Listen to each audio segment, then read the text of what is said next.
Nu er det jo ikke fordi, jeg skal stå og udgive mig for, at jeg ved alt og sådan noget. Jeg kan da godt huske tilbage i skolen, der var der også fag, jeg ikke kunne finde ud af. Geografi for eksempel, det gav ikke nogen mening for mig. Og det er utroligt, jeg har fundet herop overhovedet. Længe leve GPS.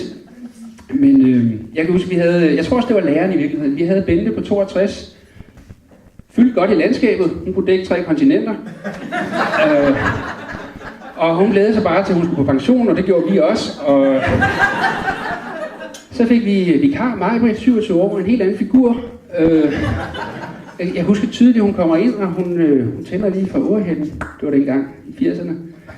Og smider lige sådan en verdenskort på det, og så stiller hun sig ind i lyset fra Århætten, og så kunne man sådan se...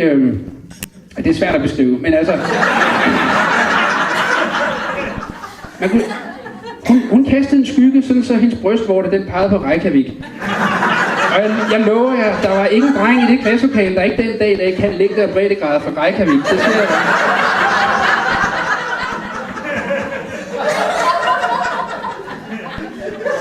Men hun var jo desværre kun vikar, så vi fik Bente tilbage, og så lærte vi selvfølgelig, hvor Sebaba ligger, men...